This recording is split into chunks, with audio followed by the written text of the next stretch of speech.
रोग हमारे शरीर पर लगातार कब्जा जमाए जा रहे हैं और हमारा शरीर दिन प्रतिदिन रोगों से लड़ने की क्षमता को कम करता जा रहा है या फिर रोगों से लड़ने की क्षमता हमारे शरीर की दिन प्रतिदिन घटती चली जा रही है।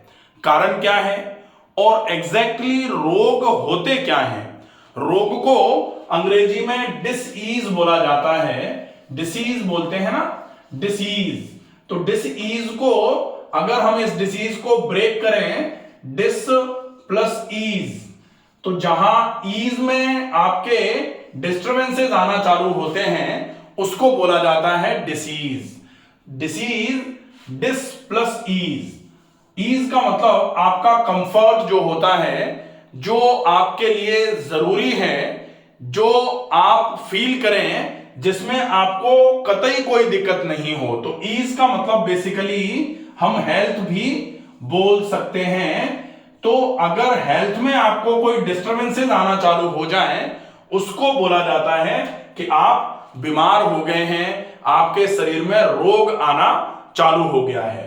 तो अब ईज का मतलब कंफर्ट क्या है हमारा, हमको ये तो जानने की जरूरत पड़ेगी ना, क्योंकि कंफर्ट अगर डिस्टर्ब हुआ है तो फिर कंफर्ट है क्या, डिस्टर्ब क्या हुआ है।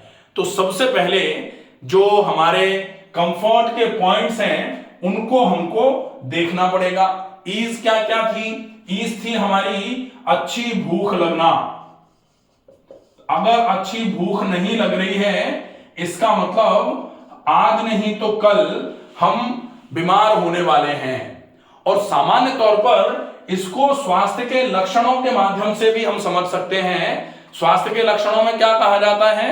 सर्वदेहे च उष्णस्य समता। सर्वदेहे च उष्णस्य समता मतलब टेम्परेचर पूरी बॉडी का सही होना चाहिए। पहला, लाघवम। लाघवम मतलब बॉडी में आपको लाइटनेस की फीलिंग आनी चाहिए। लाइटनेस, भारी नहीं लगे शरीर, हल्का रहे शरीर। सुखम, तीसरा सुखम। सुखम का मतलब आपको अच्छा लगना चाहिए, हैप्पीनेस की स्टेज होनी चाहिए। ऐसा नहीं कि आपको बुरा लग रहा है, आपका मन नहीं लग रहा है, या आपके शरीर में कोई तकलीफ है या मन में कोई तकलीफ है, उसकी वजह से आपकी हैप्पीनेस जो है ना वो धीरे धीरे करके खराब होती जा रही है, खत्म होती जा रही है। अगर ऐसा नहीं है तो डेफिनेटली आप स्वस्थ नहीं हैं। तो सर्वदेहे च उष्णस्य समता, लाघवम, सुखम। फिर शुद्ध तीक्ष्णा, तीखी भूख लगे, ये चौथा पॉइंट हो गया। पांचवा, गाढ़ निद्रा, गहरी नींद आए। तो बेसिकली अगर आपको गहरी नींद नहीं आ रही है तो भी आपकी ईज जो है वो डिस्टर्ब हो रही है, तो आपको अच्छी नींद आनी चाहिए। शुद्ध तीक्ष्णा, गाढ़ निद्रा, मनसो अपि प्रसन्नताम। मनसो अपि प्रसन्नताम का मतलब मन हमेशा प्रसन्न रहे। मन प्रसन्न अगर नहीं रह रहा है तो भी गड़बड़ है, मन प्रसन्न रहे, ये भी स्वास्थ्य का लक्षण है। मनसो अपि प्रसन्नताम। शरीर कर्म सामर्थ्य, शरीर में कर्म करने का सामर्थ्य होना चाहिए।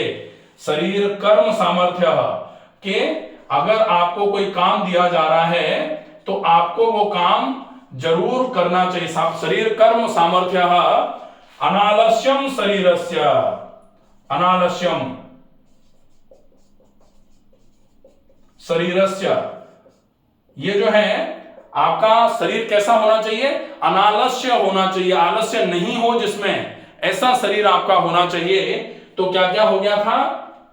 सर्वदेहे च उष्णस्य समता, लाघवम, सुखम, शुद्ध तीक्ष्णा, गाढ़ निद्रा, मनसो अपि प्रसन्नताम, शरीर कर्म सामर्थ्य, अनालस्यम शरीरस्य, स्वतः स्वेदो गमनः।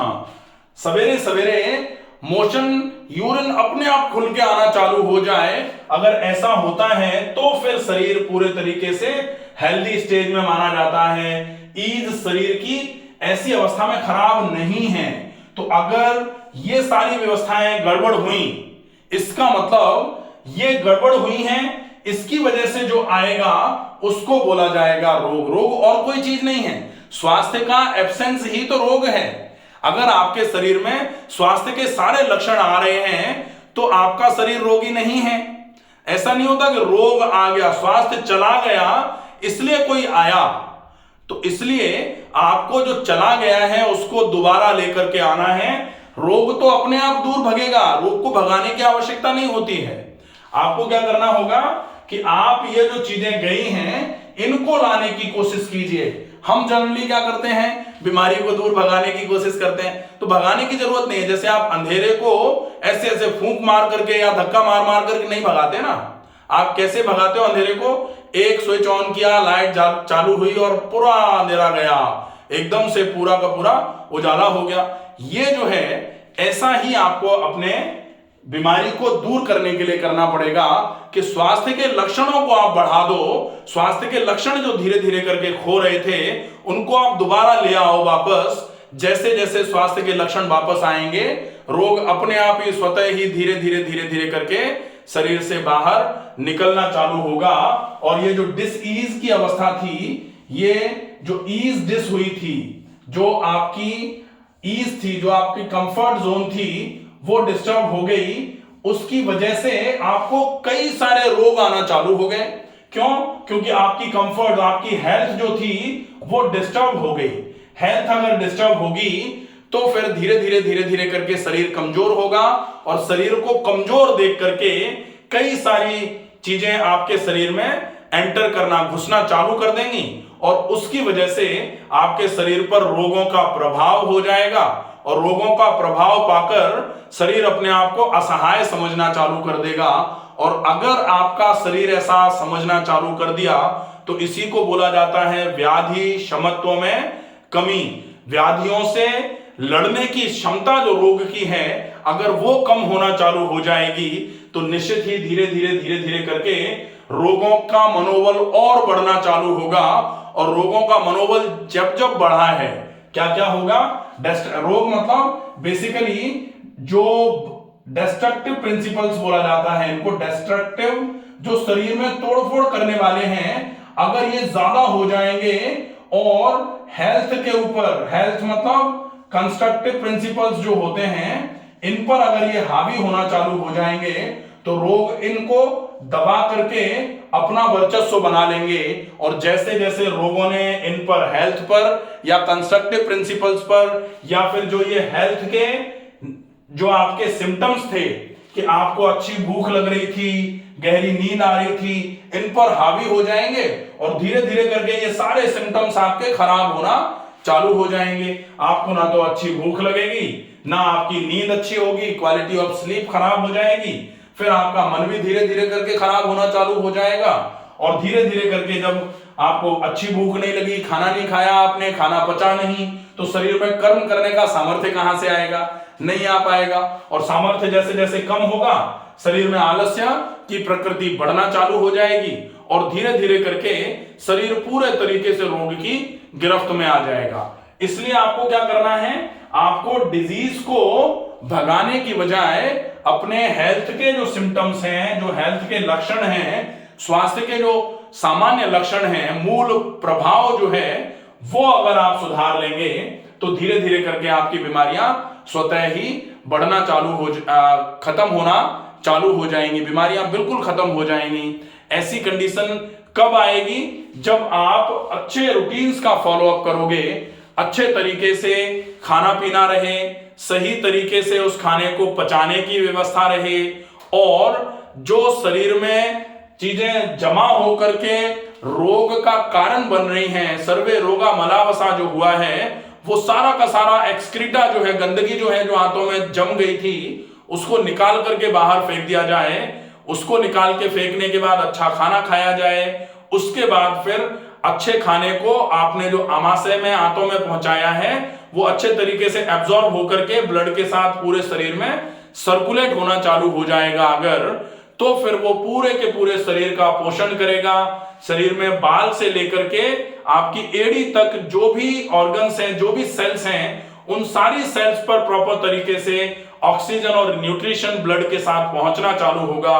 सारे ही सेल्स अपने अपने फंक्शंस को दोबारा से रिगेन कर लेंगे, रिवाइव कर लेंगे और पूरा शरीर फिर से इस डिसईज की जो स्थिति है, ईज जहां डिस्टर्ब हो गई थी, दोबारा से ईज रिवाइव हो जाएगी और डिजीज से हम हेल्थी हो जाएंगे। और हेल्दी होने में पार्टिसिपेशन किसका था? आपकी लाइफस्टाइल का। और कोई चीज बहुत ज्यादा काम नहीं करेगी। बहुत ज्यादा हम क्या करते हैं, कभी कभी इनको पाने के लिए, अच्छी भूख लगे इसके लिए हम कुछ एपेटाइजर ले लेते हैं, अच्छी नींद आए इसके लिए हम स्लीप इंड्यूसर ले लेते हैं। तो ये अगर हम लेना चालू कर देंगे, अगर बहुत ही ज्यादा आवश्यकता लगी है तो कोई बात नहीं, कुछ समय के लिए ले लिया जाए, लेकिन इन पर डिपेंडेंसी क्रिएट ना करी जाए। ऐसा नहीं होना चाहिए कि अब हमको बिना दवाई के नींद ही नहीं आ रही, या फिर अब हमने अगर कोई दवाई नहीं पी है तो हमको भूख ही नहीं लग रही, या फिर अगर हमने खाना खा लिया है बिना दवाई के वो खाना ही नहीं पच रहा। ऐसी चीजें अगर होंगी तो वो नुकसान होगा। और ऐसी चीजें कब नहीं होंगी? जब आप नियमित खाने और पीने और अपनी पूरी जीवन शैली का अच्छे तरीके से फॉलो अप करेंगे। आशा है ये वीडियो आपको पसंद आएगा। ज्यादा से ज्यादा लोगों तक इस वीडियो को पहुंचाएं। स्वस्थ रहें, सुरक्षित रहें। धन्यवाद।